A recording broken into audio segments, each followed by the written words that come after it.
ముందుగా వేదిక టీవీ ప్రేక్షకులకు స్వాగతం. వేదిక టీవీ చేపడుతున్న సర్వే ఏదైతే ఉందో ఇది కేవలం ప్రజల అభిప్రాయాలు మాత్రమే. వేదిక టీవీ అభిప్రాయం కాదు. నిజాన్ని నిర్భయంగా ప్రజలతో మాట్లాడి చర్చించడానికి వేదిక టీవీ ఎల్లప్పుడూ కృషి చేస్తుంది. ఇందులో భాగంగా ఈరోజు సూర్యాపేట జిల్లాకు రావడం జరిగింది. మరి ఈ సూర్యాపేటలో ఉన్నటువంటి కొత్త బస్ స్టాండ్కి చాలా గ్రామాల నుంచి ప్రజలు నేరేడుచెల్ల, భీమారం, కోదాడ, ఖమ్మం, తుంగతుర్తి, తొర్రూరు, మహబూబాబాద్ నుంచి ప్రజలు ఇక్కడికి రాకపోకలు సాగిస్తుంటారు. మరి ఇక్కడికి వచ్చిన ప్రజలతో మాట్లాడి కాంగ్రెస్ హయాంలో రేవంత్ రెడ్డి గారు ప్రవేశపెట్టిన ఈ 6 గ్యారెంటీలు కానీ సంక్షేమ పథకాలు కానీ లబ్ధిదారులకు నిజంగానే లబ్ధి చేకూరుతున్నాయా, మరి అలాగే గతంలో కేసీఆర్ గారి పాలన ఏ విధంగా జరిగింది అనే విషయాల్ని వాళ్ళ అభిప్రాయం ద్వారా తెలుసుకునే ప్రయత్నం చేద్దాం. రిపోర్టర్ కార్తిక్ గౌడ్, వేదిక టీవీ. నమస్తే సార్. నమస్తే. మీ పేరు సార్? నరసింహ. ఏం చేస్తుంటారు సార్? నేను ఆటో డ్రైవర్ని. గ్రామం, మండలం ఎక్కడ సార్? మాది వరంగల్ డిస్టిక్. సీఎం రేవంత్ రెడ్డి గారి పాలనపై మీ అభిప్రాయం ఏంటి సార్? అభిమానం మంచిగా ఉన్నది. సీఎం రేవంత్ రెడ్డి చేసిన పని మాత్రం మస్తు బరాబర్ ఉన్నది. బస్సులు పెరిగిచ్చిండు. కొన్ని రోజుల్లో కూడా పింఛన్ కూడా పైసలు పెంచుతాడు. ఇంకో 4-5 రోజుల్లో కూడా ఇల్లులు కూడా వచ్చే అవకాశం కూడా ఉన్నది. ప్రజలకు కూడా సేవ మంచి. ఇప్పటి వరకు అయితే మంచి పార్టీ పరువుతో కూడా మంచిగా ఉన్నది. ఇప్పుడు కొన్ని రోజులు ఏంటంటే అభిమానంతో ఏంటంటే మంచి మంతనం ఉన్నది, చెడుతనం ఉన్నది. కాంగ్రెస్ పార్టీ వెనకట ఇప్పుడు ఈ కాలం పుట్టింది కాదు, భవిష్యత్తు వెనకట్ట పుట్టింది కాలం.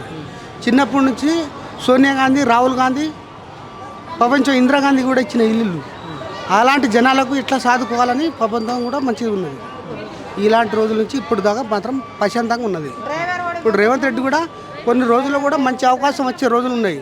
ఇప్పుడు ఎన్ని అవకాశాలు ఉన్నా కూడా ఇప్పుడు వరకు అయితే నిర్మాణంగా మంచి ప్రజలు సేవ చేసుకొని కొంతమంది కూడా తలుచుకుంటారు. ఇప్పుడు కాంగ్రెస్ పార్టీ వచ్చింది కాడి నుంచి కొంచెం మంచిగా అవకాశం ఉన్నది. మంచిగా సన్న బియ్యం కూడా వస్తున్నాయి, మంచి అవకాశం కూడా ఉన్నాయి. ఓకే. మరి గతంలో కేసీఆర్ గారి పాలనపై మీ అభిప్రాయం ఏంటి సార్? కేసీఆర్ అభిమానం కూడా మంచిగా ఉన్నది. కానీ ఇప్పుడు అయితే కొన్ని కోట్ల లక్షల అప్పులైన కాడి నుంచి కూడా ఇప్పుడు ఇప్పుడు కాంగ్రెస్ పార్టీ అంటే ఇవాళ నుంచి మొన్న పుట్టినది కాదు. కేసీఆర్ పార్టీ అంటే ఇప్పుడు మొన్నటి దాకా 10 సంవత్సరాలు 20 సంవత్సరాలు పుట్టినది. కాంగ్రెస్ ప్రభుత్వం అంటే వెనకట ముత్తాతల కాడి నుంచి ఉన్నది. అప్పటి నుంచి ప్రభుత్వం కానీ మంచిగా సంతోషంగా ఉన్నది. Thank you sir. ఓకే. నమస్తే సార్. మీ పేరు సార్? నా పేరు నరసింహ. ఏం చేస్తుంటారు? నేను మామూలుగా వర్క్ చేస్తా. గ్రామం, మండలం ఎక్కడ సార్? కట్టంగూరు మండలం, పరడా విలేజ్ మాది. సీఎం రేవంత్ రెడ్డి గారి పాలనపై మీ అభిప్రాయం ఏంటి సార్? పర్వాలేదండి, మంచిగానే ఉన్నది. ఆయన చేసే సంక్షేమ పథకాలు మంచిగానే ఉన్నాయి. నిదానంగా అవే ప్రజలకు అన్నీ మంచిగానే జరుగుతుందని మేము అన్నీ ఆశించుకుంటున్నాం. పర్వాలేదు. ఇప్పుడు ఏకదమ్మున పరిపాలన రాగానే అందరికీ సెట్ కాదు, కానీ కొంత మేరకు ఉన్న సమస్యల మీద అన్ని నెట్టుకుంటూ ఒక్కొక్కదానికి మాది మహిళలకు కానీ, రైతులకు కానీ, రైతు బంధు కానీ, మహిళలకు బస్సు ఫ్రీ కానీ అన్నీ కల్పిస్తుండు. అంత మాకు తృప్తికరంగానే మంచిగానే అనిపిస్తుంది. మరి గతంలో కేసీఆర్ గారి పాలనపై మీ అభిప్రాయం ఏంటి? ఇప్పుడు ఆయన పరిపాలన అప్పుడు మంచిగానే అనిపించింది, ఈయన పరిపాలన కూడా మంచిగానే అనిపిస్తుంది. దీనికి పెద్ద ఏమిటి, ఈయనకు కూడా ఇంకో నెక్స్ట్ పీరియడ్ ఏమైతుందో తెలుస్తుంది, కానీ ఇప్పుడైతే పర్వాలేదు, మంచిగానే ఉంది. అంటే ఇప్పుడు కాంగ్రెస్ టైంలో రేవంత్ రెడ్డి గారు ప్రవేశపెట్టిన ఈ 6 గ్యారెంటీలు కానీ సంక్షేమ పథకాలు కానీ లబ్ధిదారులకు ఏ విధంగా లబ్ధి చేకూరుతుంది అంటారు గ్రామ స్థాయిలో? సార్ ఒక్కొక్కటి స్టెప్ బై స్టెప్గా చేసుకుంటూ వస్తుండు. దీనికి కూడా ప్రతిపక్షంలో ఉన్నటువంటి వాళ్ళు కూడా వారికి సహకరిస్తే అన్ని సమకూరుతాయని మేము నమ్మకం మీనే ఉన్నాం. పరిపాలన పర్వాలేదు, మంచిగానే ఉంది. Thank you sir. ఓకే. నమస్తే అమ్మా. చెప్పండి. మీ పేరమ్మా? నా పేరు సంధ్యారాణి. ఏం చేస్తుంటారమ్మా? ప్రజెంట్ అయితే హౌస్ వైఫ్. గ్రామం, మండలం ఎక్కడ? మాది గ్రామం వచ్చేసి దుగ్గపల్లి, మండలం త్రిపురారం. సీఎం రేవంత్ రెడ్డి గారి పాలనపై మీ అభిప్రాయం ఏంటమ్మా?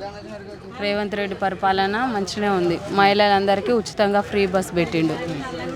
నెక్స్ట్ ఆయన వచ్చినాకనే చాలా ఉద్యోగాలు వచ్చినాయి.